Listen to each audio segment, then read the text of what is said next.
Hello प्यारे बच्चों, आप कैसे हैं? घर पर रह कर के आप माता पिता के साथ हंसी खुशी के साथ अपना समय निर्वाह कर रहे होंगे और निश्चय पूरे मन से आप अपने घर पे तैयारी भी कर रहे होंगे। आइए प्यारे बच्चों, आज आपका संस्कृत हिंदी क्लासेज में स्वागत है। मैं Dheelal lecturer GRV inter college Rath Hamirpur Uttar Pradesh से। आज कक्षा 12 हिंदी में हम आपको हिंदी में जो काव्य भाग पढ़ाएंगे। तो प्यारे बच्चों, हिंदी से गौरव का अनुभव करिए अपने आप को कि आप अपनी मातृभाषा पढ़ने जा रहे हैं। और बहुत सुंदर पंक्तियां आपके लिए प्रस्तुत हैं। जो भरा नहीं है भावों से, कितना सुंदर कहा गया था, मैथिली शरण गुप्त जी ने ही कहा था। जो भरा नहीं है भावों से, बहती जिसमें रसधार नहीं, वो हृदय नहीं वह पत्थर है, जिसमें स्वदेश का प्यार नहीं, जिसमें स्वदेश का प्यार नहीं। तो प्यारे बच्चों, आप भारत के निवासी हैं और भारतीय होने पर गर्व होना चाहिए। अब भारत की मातृभाषा हिंदी है और हिंदी को तो पूरे मन के साथ, हर्षोल्लास के साथ, हंसी खुशी के साथ, आनंद के साथ पढ़ना चाहिए। आइए, आज हम आपको पढ़ाएंगे हिंदी खंड का काव्य भाग है, जिसे गीत मैथिली शरण गुप्त जी के द्वारा साकेत महाकाव्य से लिया गया है और गीत का हम अध्ययन करेंगे। ये इस पाठ का छठा भाग है। और प्यारे बच्चों, याद रखिए, इसके पहले जो हमने कैकेयी का अनुताप, जो आपने लेक्चर इसके पहले कैकेयी का अनुताप पढ़ा, तो उससे हमने आपको एक प्रश्न दिया था कि कैकेयी को के चरित्र की जो चरित्र ये मैथिली शरण गुप्त जी ने कैकेयी के चरित्र में क्या नवीनता प्रदान की है, क्या भाव भरे, कैसा उनका चरित्र है।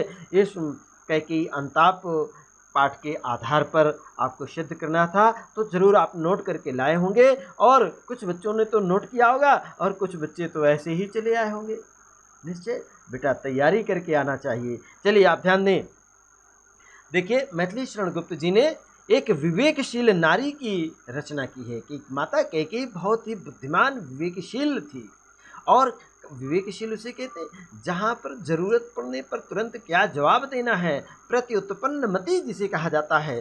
तो जैसे ही भैया भरत ने अपने प्रभु श्री राम से, अपने बड़े भाई राम से कहा कि मेरे लिए अब और मेरी क्या इच्छा हो सकती है, तभी उन्होंने प्रभु श्री राम ने ये भी कहा था कि माँ ने जन्म देकर के भी माँ के भरत के हृदय के भाव को नहीं जान पाई हैं। तो तुरंत ही माता कैकेयी ने उनको पकड़ लिया था और कहा, भैया राम, अभी तुमने सही कहा है और जो आपने कहा यदि वो सच ही कहा है तो मैं अपराधी नहीं, इसमें मेरा अपराध है, इसमें भरत का कोई अपराध नहीं है। तुरंत ही प्यारे बच्चों कहा था विवेकशील नारी है। दूसरा, अपराध भाव से पीड़ित है। वास्तव में हम माता कैकेयी ने जो अपराध किए, उस अपराध का उन्हें बोध है और उन भावों को यहाँ पर व्यक्त किया गया है। तीसरा, आप देखिएगा, ममता मई माता है।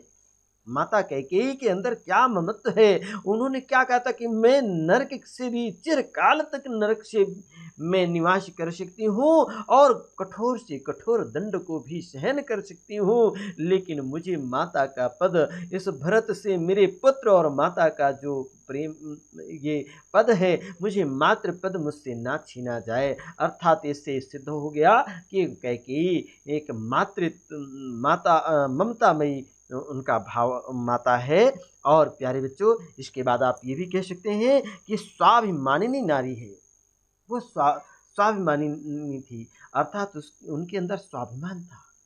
वो स्वाभिमान देखिएगा, कहते ना, क्षमा वही मांगता है जो इसके अंदर कुछ होता है। प्यारे बच्चों, स्वाभिमान होता है।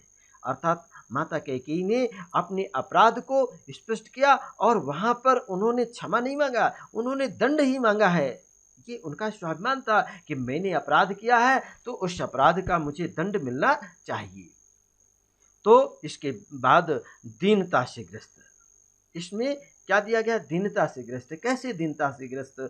माता कैकेयी ने भरत भैया जब प्रभु श्री राम से मिले और अपनी बात को प्रभु भरत भैया ने व्यक्त किया, किस तरीके से वो रुदन कर रहे हैं। और भाई का भाई के प्रति प्रेम जब प्रदर्शित किया, तब माता कैकेयी के अंदर वो दीन भाव जागृत हो गया कि दीनता से ग्रस्त हो गई। उनके अंदर एक उद्वेलित भाव हो गया, पश्चाताप की भावना देते हुए। प्यारे बच्चों, इससे आपने जान लिया कि कैकेयी का जो चरित्रण और मैथिली शरण गुप्त के द्वारा जो इसमें नवीनता प्रदान की गई है, इस प्रश्न का हमने उत्तर आपसे पूछा था, हमने आपको बताया। साथ ही इसमें रस छंद अलंकार और प्यारे बच्चों अनुप्रास अलंकार इसमें सबसे ज़्यादा रहे, उपमा अलंकार और रूपक अलंकार की सुंदर छटा थी।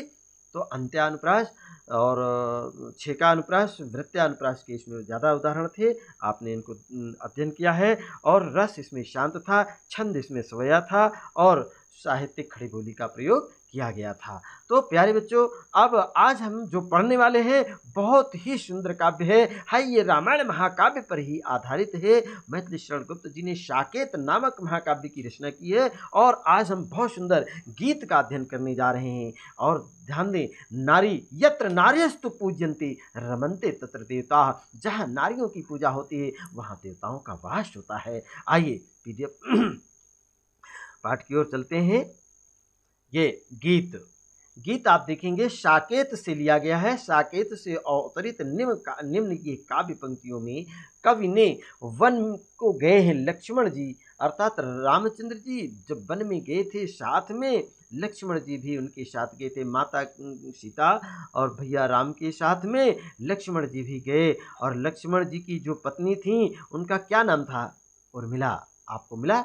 और उर्मिला की विरह व्यथा का बहुत ही मार्मिक चित्रण यहाँ पर किया गया है। और अनेक ऋतुओं में विरहिणी उर्मिला की क्या असहनीय पीड़ा है, उस भाव को यहाँ पर वाणी दी गई है। आइए बहुत सुंदर पंक्तियों में वर्णन किया है, आइए गीत में देखते हैं। ये उर्मिला जी के शब्द हैं। और उर्मिला जी सखी से क्या कहती हैं? उनकी एक सहेली है और सखी से कहती हैं क्या, सुनिएगा। हमारे साथ इसका उच्चारण करेंगे और बोलेंगे। निरख सखी ये खंजनी आए। ये उर्मिला जी कहती हैं अपनी सहेली से कि निरख सखी ये खंजनी आए, फेरे उन मेरे रंजन ने नयन इधर मन भाए, फैला उनके तन काया तपो मन से सर सर साए, घूमे वे इस ओर वहाँ ये हंस यहाँ उड़ छाए, करके ध्यान आज इस जन का निश्चय वे मुस्काए, फूल उठे हैं कमल अधर से यह बंधुक सुहाए, स्वागत स्वागत शरद भाग्य से मैंने दर्शन पाए, नभने मोती वारे लो ये अश्रु अर्घ्य भर लाए, लो ये अश्रु अर्घ्य भर लाए। ये उर्मिला जी अपनी सहेली से क्या कहती हैं आपने सुनिए यहाँ पर। ये मुक्तक छंद में निरख सखी, अर्थात उर्मिला जी कहती हैं कि हे सखी, ये खंजन रूपी पक्षी यहाँ आए हुए हैं और ये खंजन पक्षी क्या संदेशा लेकर आए हैं, ये उर्मिला जी के मन में क्या सुंदर भाव हैं। आप यहाँ पर प्रस्तुत, पहले संदर्भ आप बताइए, इसका संदर्भ क्या होगा? आप संदर्भ में क्या लिखेंगे? प्रस्तुत पद्यांश हमारी पाठ्यपुस्तक हिंदी काव्य के गीत नामक पाठ से लिया गया है। इसके रचयिता मैथिली शरण गुप्त जी हैं। और प्रस्तुत पद्यांश में लक्ष्मण जी की पत्नी उर्मिला जी, जब लक्ष्मण जी वन को चले जाते हैं और वन में निवास कर रहे हैं, और यहाँ पर उर्मिला जी किस तरीके से अपनी विरहपूर्ण जीवन यापन कर रही हैं, उस दशा में उनकी विरह की दशा को ध्यान में रखते हुए यहाँ पर कवि ने वाणी दी है। क्या कहा है? कवि कहते हैं कि उर्मिला जी अपनी सहेली से कहती हैं कि ये खंजन पक्षी आज इधर उड़ कर के आए हैं, हे देखो सखी, ये खंजन पक्षी आ गए हैं। मुझे ऐसा लगता है कि आनंद देने वाले मेरे प्रीतम ने इन खंजन पक्षियों को, रंजन माने होता है अर्थात मुझे आनंद प्रदान करने वाले मेरे पति लक्ष्मण जी ने नयन इधर मन भाए अर्थात मेरी ओर देख रहे हैं, अर्थात नेत्र मेरी ओर घुमा दिए हैं।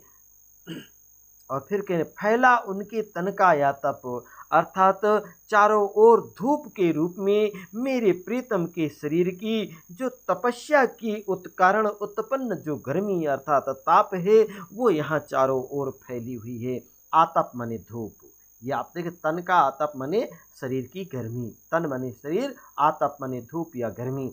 मन से सरसाए, निश्चय ही उनके मन में सरसता आई है, अर्थात आज बड़े प्रेम के साथ स्निग्धता के कारण ही आज वे इस ओर घूमे हुए हैं, अर्थात इस ओर मेरी ओर देख रहे हैं। इसीलिए ये हंस वहाँ से यहाँ उड़ करके छाए हुए हैं, अर्थात ये हंस यहाँ पर उड़ करके आए हैं। करके ध्यान आज इस दिन का, आज निश्चय ही मेरे प्रीतम लक्ष्मण जी ने आज मेरा ध्यान किया है, मेरा चिंतन किया है, मेरी याद करके निश्चय ही वे मुस्काए हैं, मुस्कुरा रहे हैं। अर्थात ये फूल खिल उठे हैं, अर्थात कमलों से भरे सरोवर को देखकर मेरा मन प्रसन्न हो उठा है, मानो उसे प्रीतम के सरस स्निग्ध शरीर की समीपता हो गई है और वहाँ वन में प्रीतम घूम रहे होंगे और मंद मंद गति का स्मरण दिलाने के लिए ये हंस यहाँ उड़कर छाए हुए हैं, आए हुए हैं। प्रीतम वन में मेरी याद करके अवश्य वो मुस्कुरा रहे हैं। क्या कर रहे हैं? मुस्कुरा रहे हैं। और तभी तो यहाँ पर ये कमल खिल गए हैं और अधरों से ये बंदूक छुआए हैं। अधरों में अर्थात अधरों का यहाँ पर एक तरीके से उपहास किया गया है। बंदूक एक दोपहरी का एक फूल होता है और वो लाल लाल ये फूल यहाँ पर दोपहरी में खिल उठे हुए हैं, अर्थात बंदूक के फूल प्रियतम के लाल लाल अधरों के समान लग रहे हैं। किस तरह से प्यारे बच्चों यहाँ पर। और फिर उर्मिला जी क्या कहती हैं? नभ ने हे शरद ऋतु को कहती हैं। देखिए यहाँ पर शरद शब्द आया है।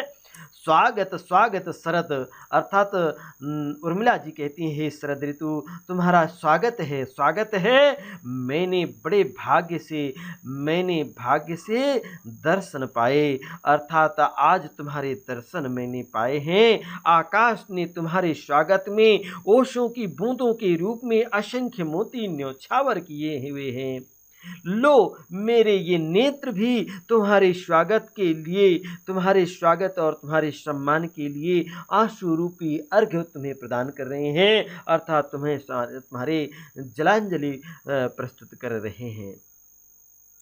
प्यारे बच्चों, इसमें भाषा कौन सी है और सबसे पहले आपको ये जानना है। इसका काव्य सुंदर में बताएंगे भाव पक्ष क्या है। इसका भाव पक्ष जाने क्या है। कोई विद्यार्थी बताए इसका भाव पक्ष क्या होगा तो आप जानेंगे। साकेत का यह गीत अपने कलात्मक सौंदर्य और गहन भावाभिव्यंजना दोनों ही दृष्टियों से बहुत ही अनुपम है। भाषा शुद्ध परिष्कृत और खड़ी बोली है। शैली इसमें मुक्तक है। शैली कौन सी है? मुक्तक है। अलंकार देखिए, इसमें अपनीति अलंकार ही हेतु उत्प्रेक्षा अलंकार भी है और इसमें रूपक अलंकार है। कौन सा अलंकार है? रूपक अलंकार।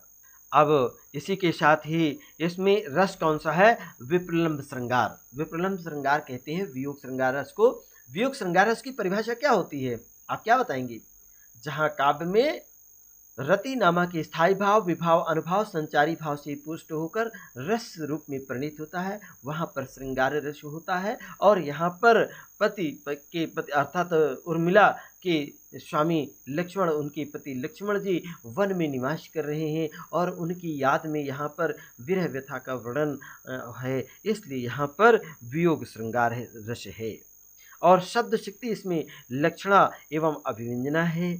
इसमें गुण कौन सा है आप बताएंगे? माधुर्य गुण है भी, जहाँ पर श्रृंगार रस होता है। प्रायः उसमें माधुर्य गुण होता है। और छंद का नाम क्या है? तो छंद आप बताएंगे, इसमें गेय पद छंद है। कौन सा छंद है?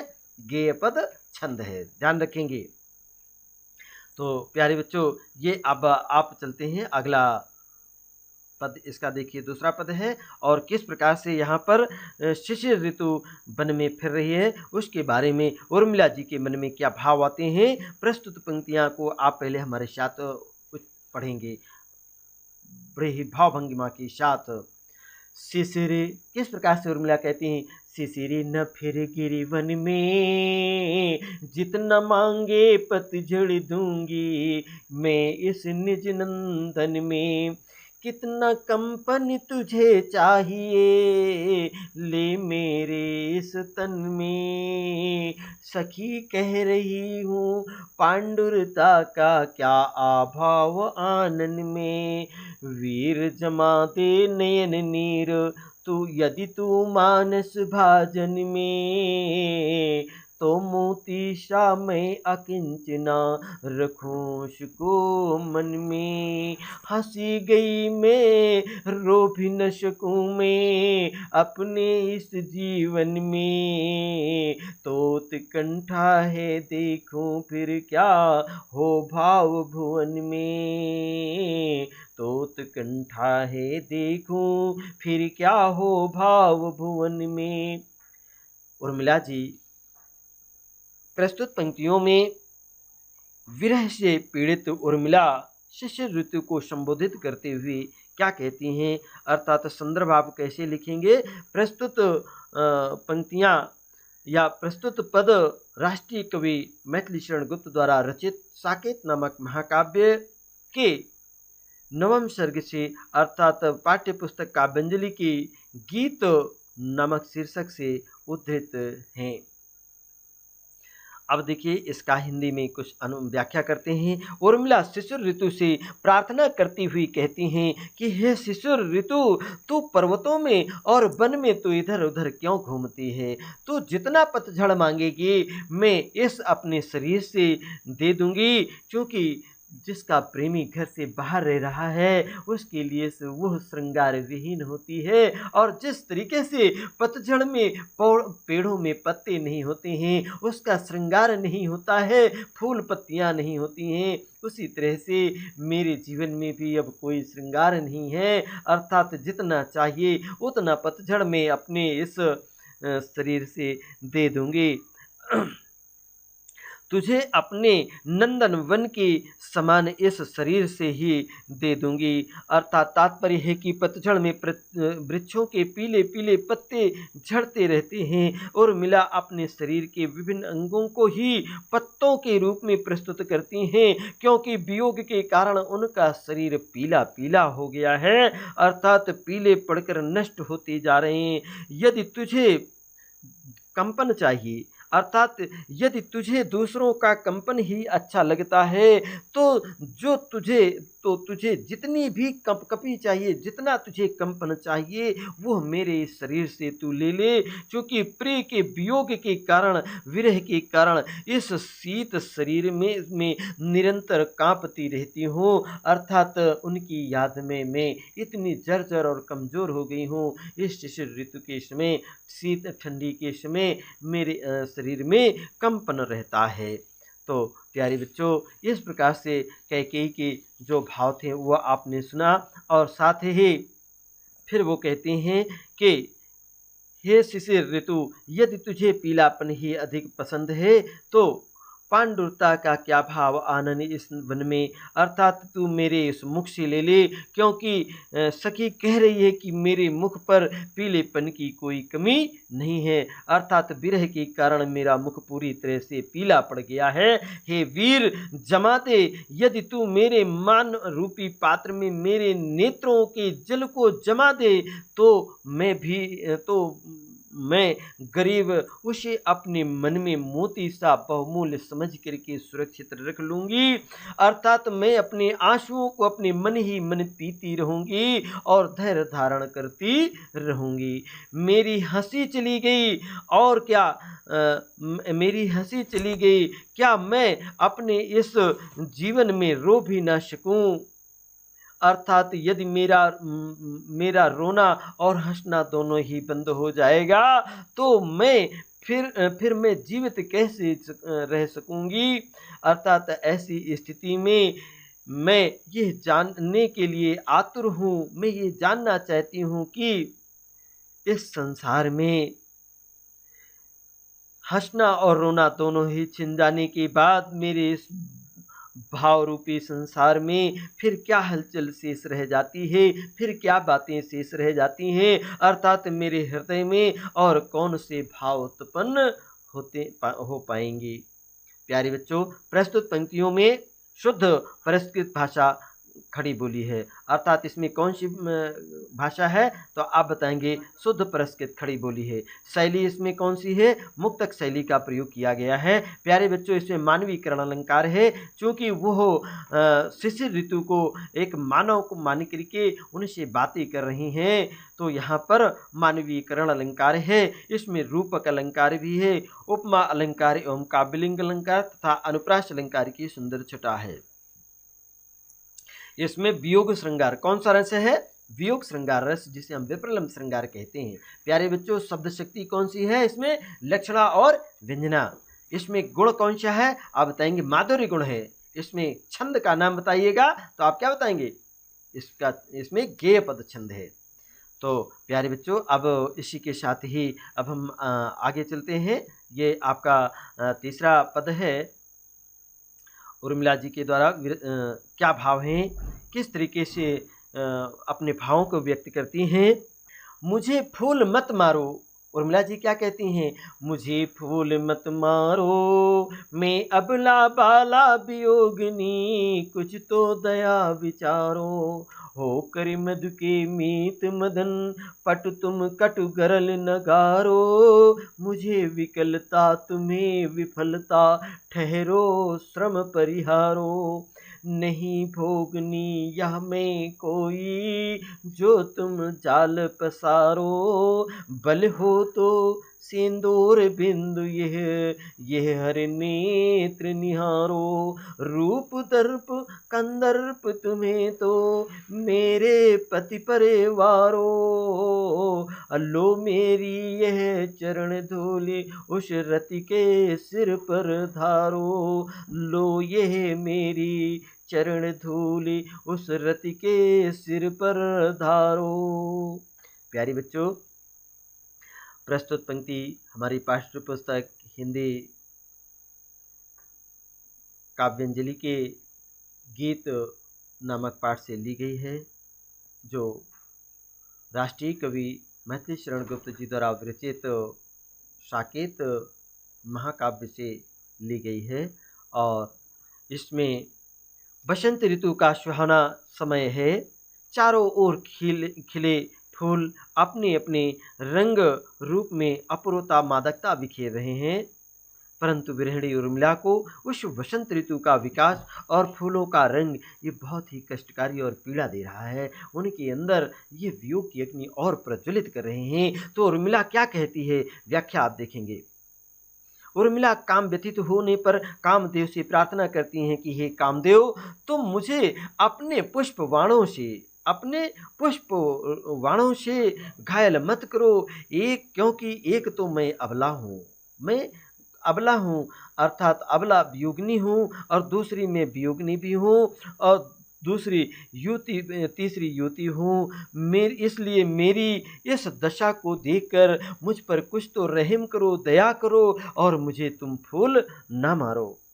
और तुम बसंत के मित्र हो, बहुत ही चतुर हो, पटु हो, कुशल हो। पटु माने क्या होता है, कुशल।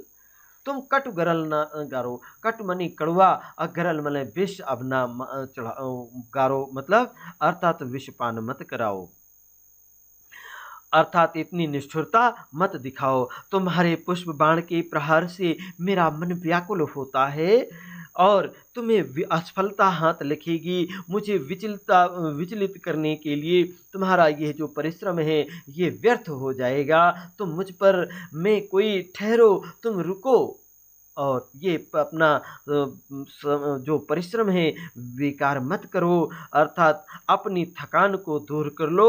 और ये भाव ये है कि लाख प्रयत्न करने पर भी तुम मुझे अपने व्रत और संयम से तुम डिगा नहीं सकोगे। चाहे तुम कितना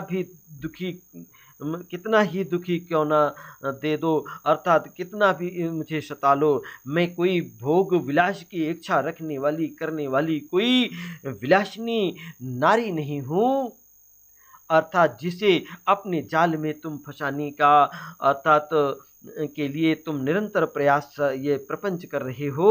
अर्थात यदि तुम में शक्ति हो, तुम ये तीसरा सिंदूर बिंदु देखो, अर्थात ये शिव के समान, ये शिव के तीसरे नेत्र के समान बाधाओं को भस्म कर देने वाले मेरे इस सिंदूर बिंदु की ओर देखो। उर्मिला कहती हैं कि तुम्हें अपने सौंदर्य पर कामदेव, तुम्हें अपने सौंदर्य पर गर्व है, तो तुम अपने इस गर्व को मेरे पति के चरणों पर जाकर न्यौछावर कर दो, अर्थात सौंदर्य से तुम मेरे पति के चरणों की धूल के बराबर भी नहीं हो। और यदि तुम्हें इस बात का घमंड है, गर्व है, तो तुम्हारी स्त्री रति सर्वश्रेष्ठ सुंदरी है। उस सर्वश्रेष्ठ सुंदरी तुम मेरे चरणों की धूल जाकर के रति के सिर पर डाल रख दो, अर्थात तुम मुझे विचलित करने में सफल नहीं हो सके हो। निश्चय ही यहाँ पर अबला होते हुए भी अर्थात उर्मिला ने किस प्रकार से कामदेव को ललकारा है, यहाँ पर देखिएगा शुद्ध परिष्कृत खड़ी बोली है और मुक्तक शैली है। इसमें भी श्लेषण अलंकार, रूपक अलंकार, अनुप्रास अलंकार और यमक अलंकार से उत्प्रोत है। रस इसमें वियोग है और शब्द शक्ति इसमें लक्षणा और व्यंजना है, माधुर्य गुण है और गेय पद छंद है। प्यारे बच्चों, इसका संदर्भ क्या है, इसका प्रसंग क्या है, हम आपको प्रश्न देते हैं, उसे नोट करके इसके सुंदर सी व्याख्या आप करके आएंगे और इससे संबंधित हम आपको प्रश्न अगली पीडीएफ में जरूर देंगे, अपनी तैयारी करके रखेंगे। आइए प्यारे बच्चों, अब अगला हम देखते हैं। ये देखिएगा, यही आता है इस मन में और छोड़ धाम धन जाकर मैं भी रहूं उसी वन में, प्रिय के व्रत में विघ्न न डालूं, रहूं निकट भी दूर, अब व्यथा रहे पर साथ साथ ही समाधान भरपूर, हर्ष डूबा हो रुदन में, बस यही आता है मेरे मन में। इतना सुंदर भावों को व्यक्त किया है यहाँ पर। अब आप ध्यान में रखेंगे कि उर्मिला जी कहती हैं कि मेरे मन में बार बार यही इच्छा जागृत होती है कि मैं सब ये धन और ये वैभव सब छोड़ करके, राजमहल को छोड़ करके मैं भी जाकर उसी वन में रहूं जहां पर मेरे स्वामी रह रहे हैं। और इसी के साथ उर्मिला कहती हैं कि मैं अपने प्रिय के जो वो तपस्या कर रहे हैं उसमें किसी प्रकार की मैं बाधा न डालूं और प्रिय के व्रत में विघ्न डालूं, रहूं निकट भी दूर, उनके पास रह करके भी मैं उनसे कुछ दूरी बना करके रहूं, मुझे पीड़ा रहे और साथ साथ समाधान भी भरपूर रहे और मेरा हर्ष डूबा हो रुदन में, अर्थात प्रिय से ना मिल पाने का कारण मेरे आंखों में आंसू अर्थात रुदन भी रहे, बस यही आता है मेरे मन में। इस प्रकार से उर्मिला ने अपने मन भावों को व्यक्त किया है। इसमें भी भाव प्रधान खड़ी बोली है और गीत शैली गीत है, उप अनुप्रास अलंकार, पद मैत्री भी है, साथ साथ देखिए धन धाम, यहाँ पद मैत्री अलंकार भी है, पुनरुक्ति भी है साथ साथ में, और वियोग श्रृंगार रस है, शब्द शक्ति लक्षणा और व्यंजना है, गुण इसमें माधुर्य है, गे पद इसमें छंद है। तो प्यारे बच्चों, इसका संदर्भ और इसकी व्याख्या जरूर करके आएंगे। हम अगले पीडीएफ में आपको प्रश्न देंगे और इससे संबंधित परीक्षा में जैसे प्रश्न पूछे जाते हैं आपसे पूछेंगे। आइए, और ये अंतिम है प्यारे बच्चों, बीच बीच में उन्हें देख लूं मैं झुरमुट की ओट, और जब वे निकल जाएं तब लौटूं उसी धूल में लौट, रहे रतवे निज साधन में, बस यही आता है इस मन में, जाती जाती गाती गाती कह जाऊं यह बात, धन के पीछे जन जगती में उचित नहीं उत्पात, प्रेमी की ही जय हो इस जीवन में, अब बस यही आता है मेरे मन में। प्यारे बच्चों, किस प्रकार से उर्मिला जी ने सुंदर भावों को यहाँ पर व्यक्त किया है कि उर्मिला जी कि बीच बीच में मैं झुरमुट की ओट में, झाड़ियों की ओट में आड़ से मैं अपने प्रेमी, अपने स्वामी लक्ष्मण जी के दर्शन कर लूं, और जब वे निकल जाएं उस रास्ते से तो उनके मार्ग में मैं बाधा न बनूं, लेकिन प्रेम को व्यक्त करते हुए मैं उनकी चरणों की धूल में, जिस धूल भरे रास्ते से वो निकल जाएं, उस धूल में लौट करके मैं अपने विरह की अग्नि को शीतलता प्रदान कर लूं, उसी में संतोष कर लूं। रत रहे निज वे साधन में, जिस साधना में अर्थात वह अपने बड़े भाई की सेवा करने का जो व्रत लिया है, उस व्रत में मैं किसी भी प्रकार की बाधा न बनूं, बस यही आता है मेरे मन में। अर्थात उर्मिला के मन में कितने सुंदर भाव हैं, और जाती जाती गाती गाती कह जाऊं यह बात, अर्थात वो बार बार लोगों से, हम सभी के लिए एक चेतावनी भरे शब्दों में वो कह जा रही हैं कि धन के पीछे जन जगती का, जगती में उचित नहीं उत्पात। बहुत सुंदर पंक्ति है और इसकी सुंदर व्याख्या आप जरूर करके लाएं कि धन के पीछे इस संसार में लोग भाई भाई का कत्ल कर रहा है, पिता का कत्ल कर दे रहा है और खून खराबा कर रहा है, एक दूसरे की खून के प्यासे हैं। लेकिन इस संसार में जो धन के पीछे एक दूसरे को मारकाट कर रहे हैं और जो एक दूसरे की प्रलयंकारी विनाश लीला कर रहे हैं, ये उचित नहीं है, ये कल्याणकारी नहीं है, ये उत्पात अच्छा नहीं है। अरे प्रेम की ही जय हो इस जीवन में। उर्मिला जी अपने मनोभाव को व्यक्त करते हुए कहती हैं कि प्रेम की ही जय हो, प्रेम की ही विजय हो, बस यही आता है मेरे मन में। अर्थात उन्हें अपने मन की भावनाओं को व्यक्त करते हुए बताया कि संसार में धन और वैभव के लिए उत्पात करना, संघर्ष करना उचित नहीं है। इस जीवन में प्रेम की ही विजय हो, धन की विजय नहीं। प्रस्तुत पंक्तियों में आपने देखा कि कितनी सुंदर भाव में उर्मिला जी के भाव रहे। भाषा इसमें भी भाव प्रधान खड़ी बोली और शैली इसमें गीत है। अनुप्रास अलंकार इसमें भी पद मैत्री भी है और पुनरुक्ति अलंकार, गाती गाती जाति जाति में पुनरुक्ति अलंकार है। इसके साथ ही इसमें वियोग श्रृंगार रहस्य है प्यारे बच्चों। और इसमें शक्ति कौन सी, लक्षणा और व्यंजना दोनों है। इसमें गुण कौन सा है, माधुर्य गुण है। छंद का नाम क्या है, गेय पद छंद है। ध्यान रखेंगे प्यारे बच्चों और इसको तैयार कर लें। इसी के साथ ही ये पाठ समाप्त होता है और अगले जब लेक्चर आएगा उसमें आपको बहुत से प्रश्न दिए जाएंगे और उन प्रश्नों की आप तैयारी करके आएंगे। इससे हम आपका टेस्ट लेंगे और उनके उत्तर भी आपको बताएंगे, लेकिन पहले आपसे उत्तर पूछेंगे, इसलिए इनके संबंधित तो बहुत अच्छे से तैयारी करके आइएगा। इसी के साथ ही ये पाठ हमारा समाप्त होता है। अपना ख्याल रखें, खुश रहें, प्रसन्न रहें। बहुत बहुत धन्यवाद, फिर मिलेंगे।